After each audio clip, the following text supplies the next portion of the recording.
Electricity has literally taken us out of the Dark Ages, thanks to the discoveries of Franklin, Volta, Ohm, Galvani, and Edison. It was their work that made it possible for us to develop the sophisticated systems for controlling this force in nature. I'm Kurt Burbick. People have always been fascinated by and afraid of electricity. But once you've learned some basic principles of electrical wiring, you'll feel comfortable tackling all kinds of household electrical wiring tasks.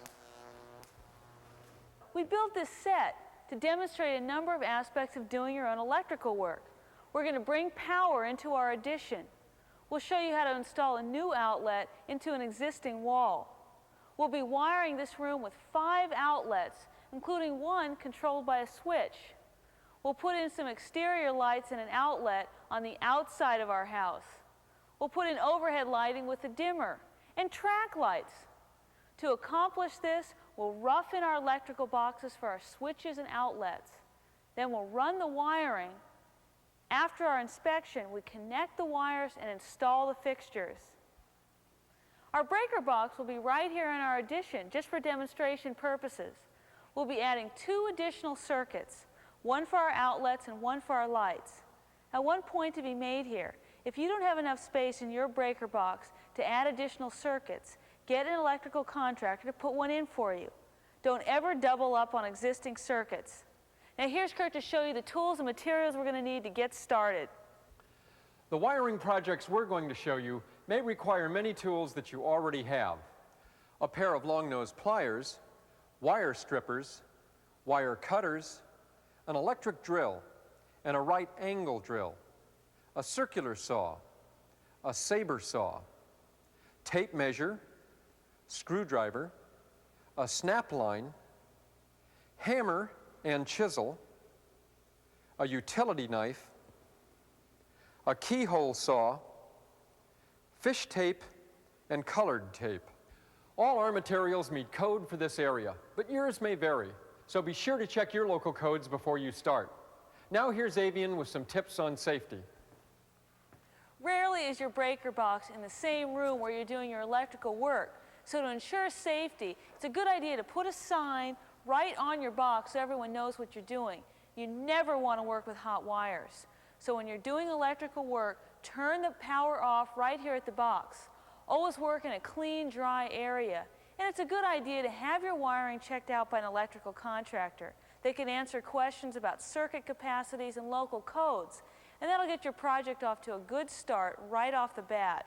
Oh, hi, Kurt. Hi, Avian. Well, it looks like our 2 15-amp circuits will more than handle our needs. Definitely. I'm going to get our materials together and start roughing in. Okay, I'll be right with you. Great. Let's take a look at the kind of planning you'll need to do for a successful wiring project.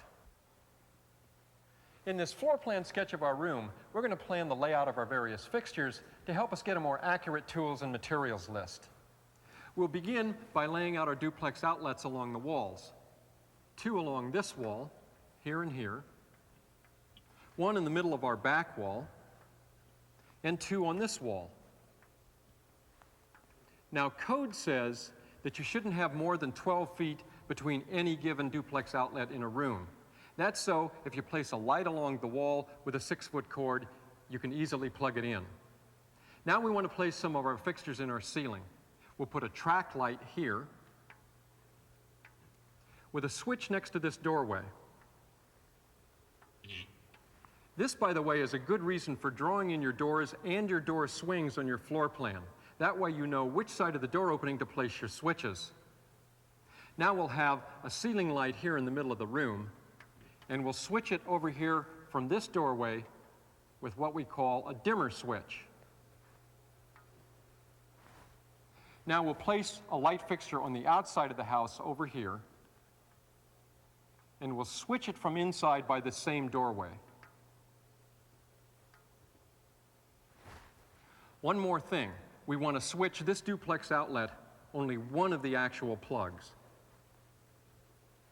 And we'll switch it from here, next to this door. Now, when you begin your actual wiring, check the most efficient way to get the wires from your breaker box to these fixtures, and then wire accordingly.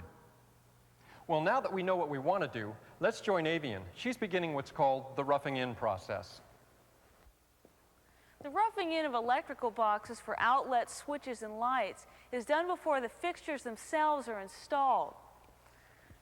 Now we want to make sure that our outlets are installed at exactly the same height, at about 14 inches above the floor. And our friend Steve McDonald showed us a real easy way to do that. By placing the electrical box on top of the screwdriver, we know we'll get a consistent height all the way around. Now to make sure that the outside lip of our electrical box will be flush with our finished wall surface, we take a scrap of drywall, which is what we would be using, put it on top of the stud alongside of the box and nail it into place. Some electrical boxes will have markings on the side, which you can also use as a guide. Then when we come back and do our drywall, our outlets will be flush with the finished wall. It's important to choose the right box for your needs. Electrical boxes should be UL listed and big enough to take all the wires and the devices you're going to put inside them. Obviously, the more wires, the bigger the box. But you can check the exact dimension by referring to a chart in your home center or hardware store or in any do-it-yourself electrical book. Now, installing boxes for light switches and lights is much the same as it is for duplex outlets. Just remember you're going to be covering this wall.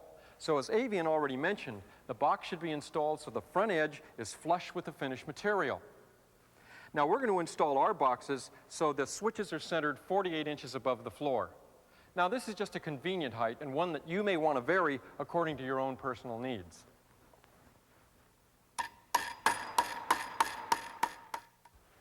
Decorative exterior lighting adds beauty and a little more security. Electrically, it's the same as interior lighting. And since we're running our wires on the inside of the walls here, we'll install it the same way also. You just want to be sure that your fixtures are suited for exterior use. This round electrical box is what's used to install lighting fixtures. Now, once I've got this into position, we can then get our studs ready to run the wires through. There's two ways to prepare these studs for wire. Most common is to drill the centers of the studs. But an option to that on exterior walls is to notch the inside faces of the studs, and we'll explain that a little later. First, you want to determine the most efficient way of getting the wire from the power source to the outlet. Then all you have to do is create that path. And that's why we've rented this right-angle drill. Since most drills won't fit in between the stud spaces, and if you've ever tried to drill a 3/4 inch hole with a spade bit at an awkward angle, you'll know why this right-angle drill with the auger bit makes that job so easy. Be sure to drill dead center on the studs, since if the wire is closer than 1 1/4 inches to the face of the stud, you'd have to add nail guards.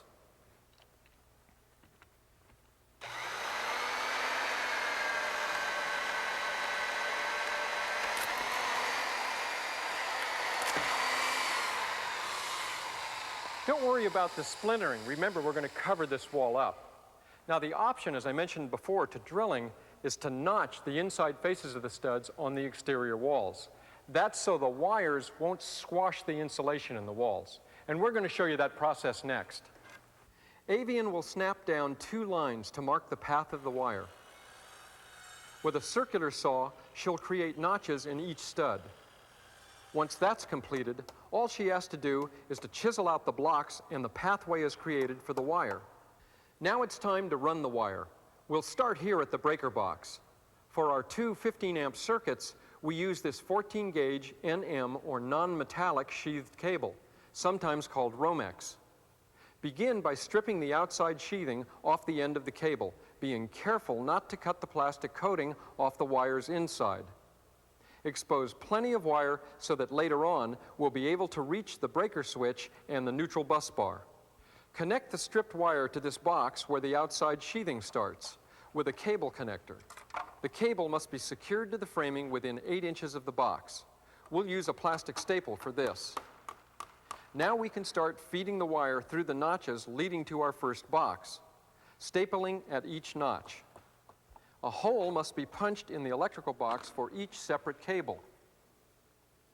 Now Avian has reached the box. She leaves a minimum of 6 inches of lead wire sticking out of the box. That's code. Notice again this plastic staple is within 8 inches of the junction box. That's code too. Avian's nail guards will protect the wiring from the drywall nails. Now our wiring won't get in the way of our insulation. For the drilled studs, the process is basically the same. Starting in a box, Kurt will push the wire through each hole. Notice he's keeping the wire smooth and free from kinks. Code requires that the wire be supported every 4.5 feet. The studs do this job just fine. Well, Kurt, looks like we're done roughing in. Now, we haven't shown you where all these wires go. We'll explain that as we attach the fixtures. And I'm going to be color coding both ends of some of these wires, so that even after our walls are covered, we'll know which wire goes where. If for any reason you find a wire won't quite reach, never tape 2 wires together to make it longer. Separate wires should always be joined at a junction or electrical box and nowhere else. Now, before we can connect our fixtures, we need to call an inspector to make sure we followed code. We've installed 2 separate 15-amp circuits, one for our duplex outlets and one for our lights and switches. That way, if we should blow a circuit breaker because we've overloaded one of our plugs, we won't lose our lights too. Connecting your wiring is relatively simple, thanks to these push terminals on the back of these fixtures. Now you'll notice our 14-gauge Romex cable has got 3 wires coming out of it: black, white, and copper. Now to install the fixture, we want to strip away 3/4 inches of this sheathing on the black and the white using these wire strippers. Then the black or hot wire goes into the brass or hot side of the receptacle. Simply push it in, and that push terminal automatically clamps onto the wire for a nice tight fit. Then the white or neutral wire goes into the silver side in the same way. Now the bare wire is looped on the end. This is the grounding wire, and it's looped around this green screw here on the bottom end.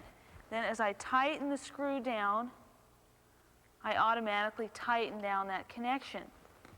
Now that I have all the wires hooked up, I fold these wires neatly back into the box, like so, and then simply attach the receptacle itself to the electrical box by these screws on the top and the bottom. With 2 cables coming to a box, one carrying the power to the outlet and one carrying it on to the next outlet, you get 6 wires, not 3, to connect up. What I'm going to do is reduce the number of wires with a process called pigtailing to make connecting all these wires to our duplex outlet much easier. What you do is take the wires of like color and hook them together with a 3rd pigtail wire, which is simply a wire 6 inches long that's been stripped on each end. Hold these tightly together and screw on what's called a wire nut to make this connection. And you want to be using the right sized wire nuts, because obviously the more wires you're trying to connect together, the larger the wire nut will have to be. And they're color coded. Yellow, red, and sometimes gray will usually cover all of your household wiring situations. Now to check the security of this connection, hold the wire nut and tug on each one of the 3 wires. There, that seems pretty tight. As you can see, we've got all of these wires pigtailed into just 3 wires, which means that hooking them up to this duplex outlet would be just as easy as it was in Avian's example.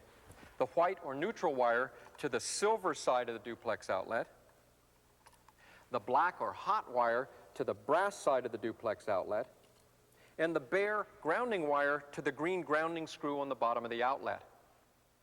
Now also, pigtailing makes it easy to take all these wires and bundle them up and push them and fit them into the box. So while I'm finishing up the rest of these outlets around the room, Avian's going to show you an example where pigtailing is even more necessary.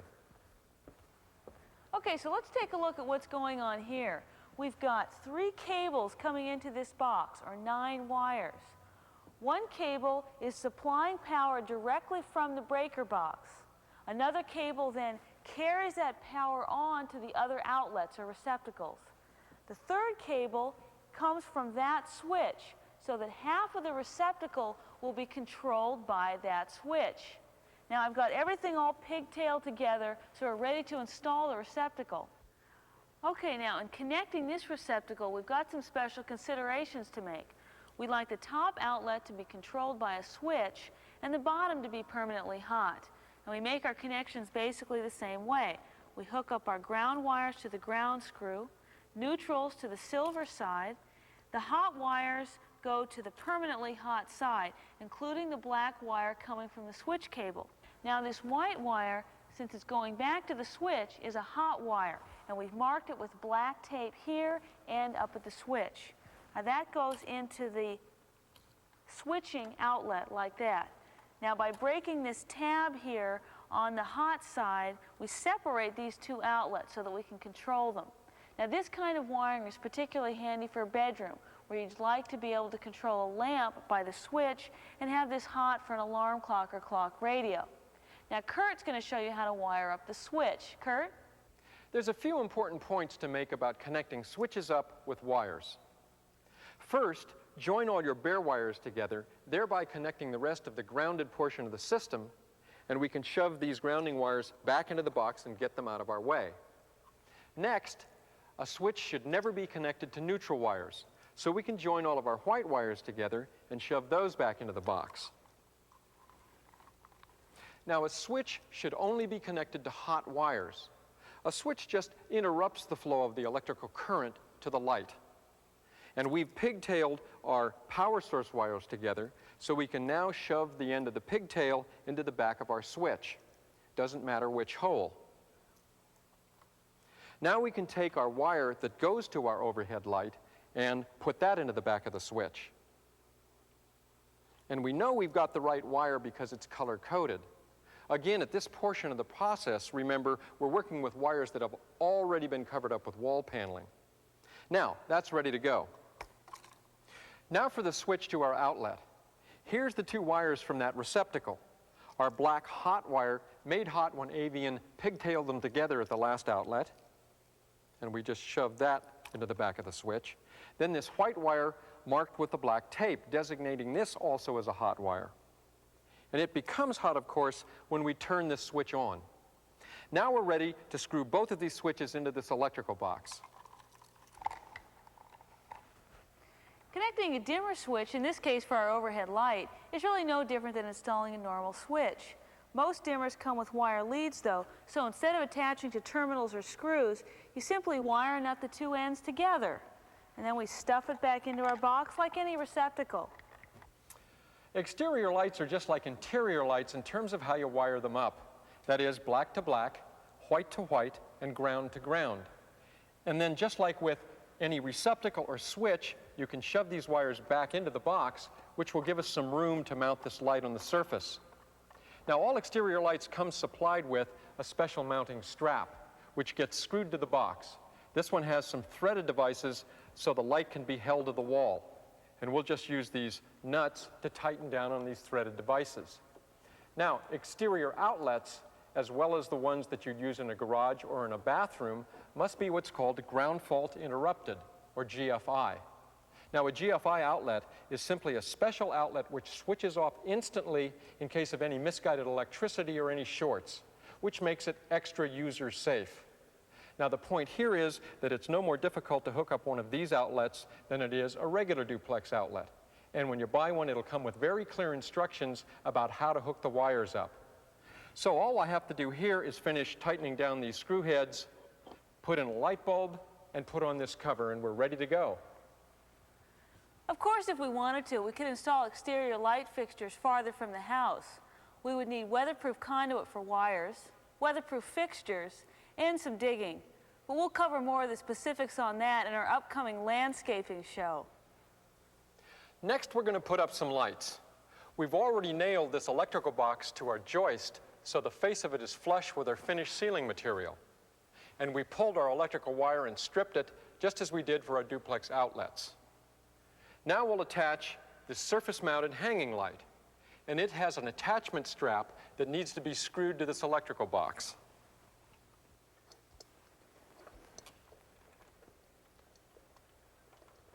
Next, we'll hook our wires together, black to black, white to white, and ground to ground, using these wire nuts.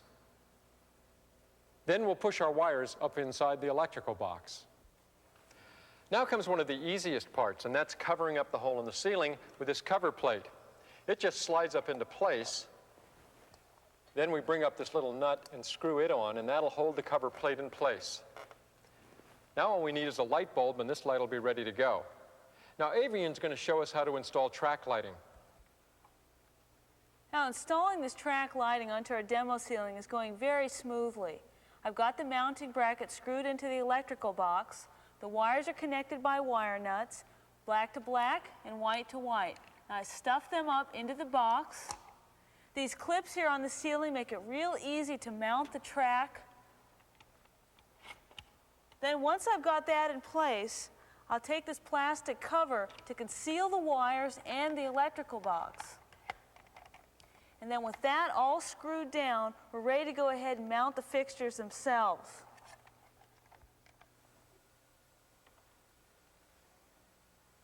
With track lighting, remember the track itself is wired and becomes a power source.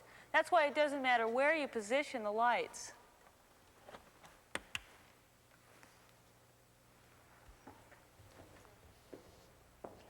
We did all our rough-in wiring. We connected the wiring to the fixtures. So now it looks like it's time to hook up our two 15-amp circuits at our circuit breaker box. Fortunately, we have enough space in our existing breaker box to add our two additional circuits. And connecting our circuit wires up to the switch breaker box is an easy matter. But we want to stress care here. So begin by turning off your main circuit breaker switch. Now, we've already got one of our circuits hooked up. We're going to show you how to hook the second one up. Do that by starting with your neutral and your grounding wires and bring them into the box and attach them up here to what's called the neutral bus bar. You do that by sticking the ends of the wires into any hole in the neutral bus bar and attaching them by tightening down the screw heads. The grounding wire, by the way, is a safety wire in the system which carries any misguided electricity from shorts back here to this neutral bus bar and then literally into the ground, which will protect the house from electrical fires and the user from getting any shocks. Now, our circuit breaker switch we have already hooked up to this black hot wire by tightening this screw down. Now all we have to do is snap this into the system, turn our main circuit breaker switch back on, and turn these two switches on, which will feed hot electricity into our two circuits, and we're ready for our final electrical inspection. Well, are you ready to go, Ave? Throw the switch, Dr. Frankenstein. Looks like the operation was a success. I'll say. Now, if you're dealing with existing structures, just follow the procedures that we have. With a few exceptions.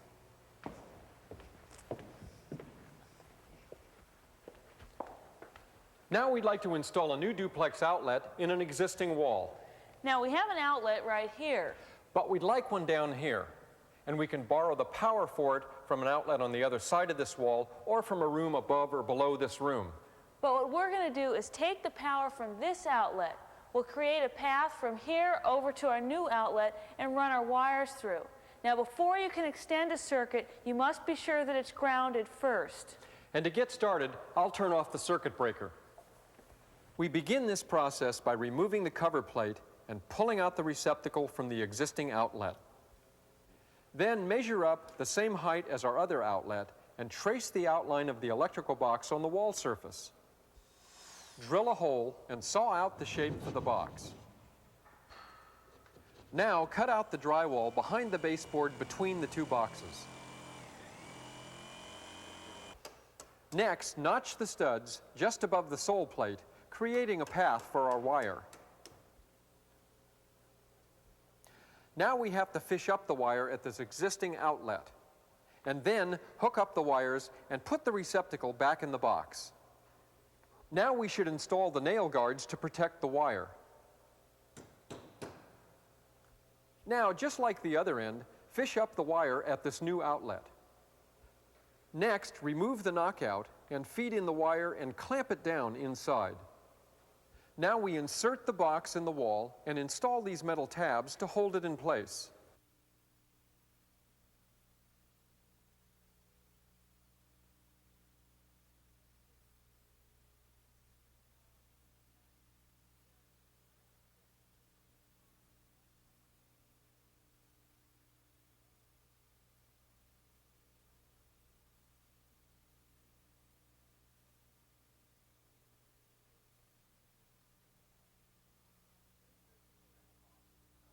Since this is a metal box and not a plastic one, screw this ground wire to the back of the metal box. Next, pigtail the ground wires together. So now, once again, we wire up the outlet and attach it into the box. Now all we have to do is replace the cover plate and this outlet is done. If you've damaged the drywall where it will show, just use a little spackle to cover your mistake. Install the drywall pieces to fill out the space and replace the baseboard. Well, Avian, I've turned the circuit breaker back on. Let's see how it works. Okay, great. We're ready. Oh, that's nice. Yeah. Well, let's go see how the room addition turned out.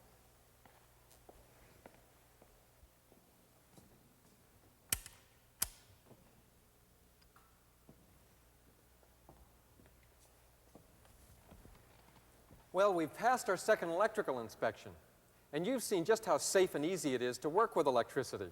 We've demonstrated the basics, from making a plan, choosing the right tools and materials, to roughing in and finding the best path for your wiring. We've wired the interior and exterior of our set with outlets, switches, and lights. And we showed you how to bring a new outlet to an existing wall. An important point is that the codes are different in every county and state. So before you begin your wiring project, you should check with your local building department. Well, now that you've got the basics, you can do it yourself.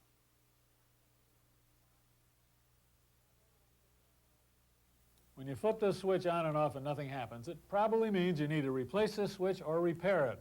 If you're going to replace it, there's lots of things available. Look at here. This is the kind that's just like the one coming out of there. This is a three-way switch. This is used when the same light is switched on and off from 2 or more locations. Here's a switch designed specifically for aluminum wire. If you have aluminum wire in your house, you must use a switch that is rated COALR. Here's a fancy kind of a switch with a rocker panel on it. Here's a dimmer switch. This will also work in there. All of these will replace this switch here. This is another kind of dimmer switch, just has a conventional handle on it here. This is a little timer switch. Push it down here to this position, and the light will stay on for 5 or 10 minutes, whatever you preset it. Here's a switch that will turn the lights on and off 48 times during the day. Now, we've determined that the light bulb's okay, so what we need to do is analyze what's wrong with this switch. First thing we do is back out these screws and take the cover plate off.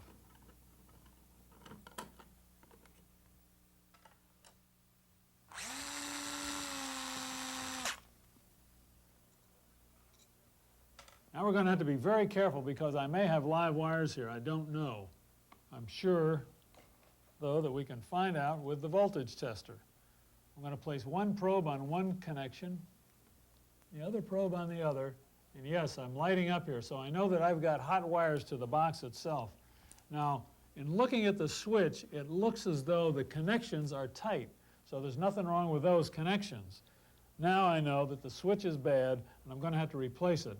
But before I do anything further on this box, because I've got power in there, I'm going to go down to my circuit breakers, turn them off, and put a sign on the box saying, warning everybody to don't touch that circuit breaker while I'm working up here. Switches are hooked up a number of different ways. If you're replacing a three-way switch in your house, the general rule of thumb is put the new one in just the way the old one came out.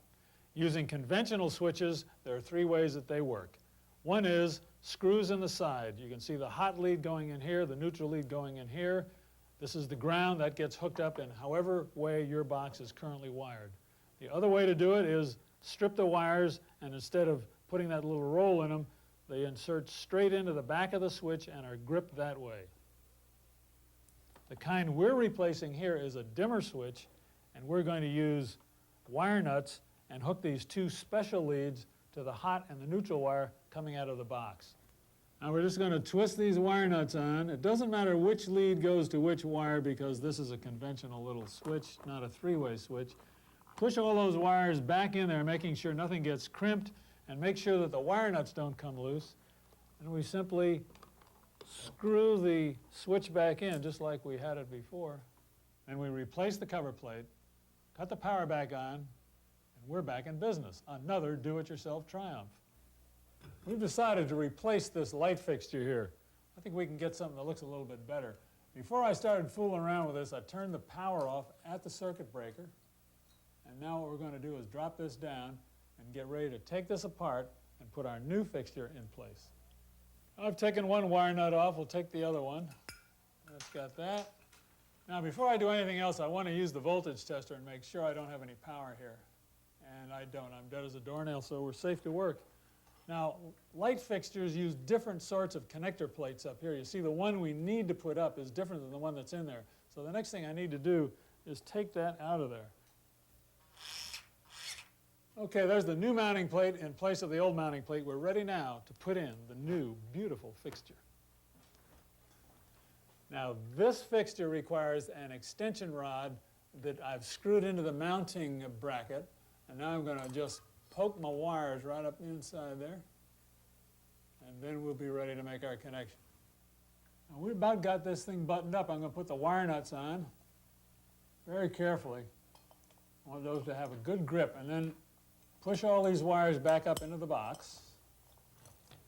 And then finally, this little beauty goes right up against the ceiling. One screw against the shaft there.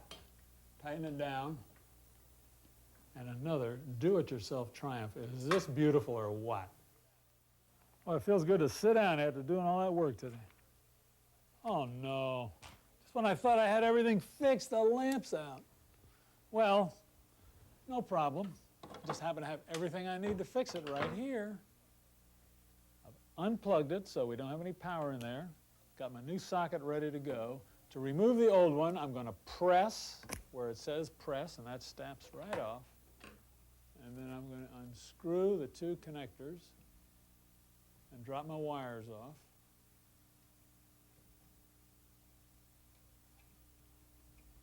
Just like that. And the bottom of the socket is removed next.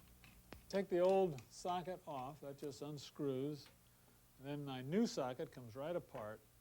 And I replace that right on there. Now what you do is identify one of these wires coming through there will have a little tracer in it. That means that's the part, that's the wire that goes to the brass connection in here. The other one goes to the silver connection. What happens to these sockets every once in a while, there's a mechanical connection in there and it just wears out, and that's what happened to our old one. So what I'm going to do now is reconnect these. The one with the tracer will go to the brass wire, and I make a little loop like that. That just makes it easy to hook up. Back off your screws a little bit.